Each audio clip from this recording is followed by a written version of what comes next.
ಏನ್ರಿ bullet train ಅಂದ್ರೆ ಏನ್ ಗೊತ್ತೇನು? ಗಂಟೆಗೆ 200 ಕಿಲೋಮೀಟರ್ ಸ್ಪೀಡ್ ಅಲ್ಲಿ ಹೋಗುವಂತದ್ದು. ಮಂಗಳೂರಿನಿಂದ ಬೆಂಗಳೂರಿಗೆ ಒಂದು ಟ್ರೈನ್ ಬಿಟ್ಟಿದ್ದಾರೆ, ಅದು 7 ಗಂಟೆಗೆ ಹೊರಡುತ್ತೆ. ಮಾರನೇ ದಿನ ಬೆಳಗ್ಗೆ 9 ಗಂಟೆಗೆ ಬೆಂಗಳೂರು ಮುಟ್ಟಿದ್ರೆ ನಮ್ ಪುಣ್ಯ. 14 ಗಂಟೆಗಳ ಪ್ರಯಾಣ.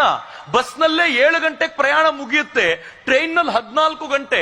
ಯೋಚನೆ ಮಾಡಿ, ಅದ್ರ ಬದಲು ಒಂದು ಬುಲೆಟ್ ಟ್ರೈನ್ ಮಂಗಳೂರಿನಿಂದ ಬೆಂಗಳೂರಿಗೆ ಹೋಗುತ್ತೆ ಅಂತ ಇಟ್ಕೊಳ್ಳಿ, ಹೆಂಗಿರುತ್ತೆ? ಉಡುಪಿಯಿಂದ ಇಲ್ಲಿಂದ ನಾವು ಮಂಗಳೂರಿಗೆ ಹೋಗ್ಲಿಕ್ಕೆ 1.25 ಗಂಟೆ ಜರ್ನಿ. ಬೆಳಗ್ಗೆ 6 ಗಂಟೆಗೆ ನಮ್ಮ ಹುಡುಗ ಇಲ್ಲಿ ಎದ್ದ, ಸ್ನಾನ ಮುಗಿಸಿ 7:30 8 ಗಂಟೆಗೆ ಅವನೇನಾದ್ರೂ ಮಂಗಳೂರು ಮುಟ್ಕೊಂಡ್ರೆ, ಬುಲೆಟ್ ಟ್ರೈನ್ ಕ್ಯಾಚ್ ಮಾಡಿದ್ರೆ 10 ಕಾಲಿಗೆ ಬೆಂಗಳೂರು. ಆಫೀಸಿಗೆ ಹೋದ, ಆಫೀಸಿನ ಎಲ್ಲ ಕೆಲಸ ಮುಗಿಸ್ಕೊಂಡ, 6 ಗಂಟೆಗೆ ಅಲ್ಲಿ ಬುಲೆಟ್ ಟ್ರೈನ್ ಹಿಡ್ದ, 8 ಗಂಟೆಗೆ ಬೆಂಗಳೂರು, 9:30 ಮನೆ ರೀ. ನನಗೆ ಇಮ್ಯಾಜಿನ್ ಮಾಡ್ಲಿಕ್ಕೆ ಆಗಲ್ಲ.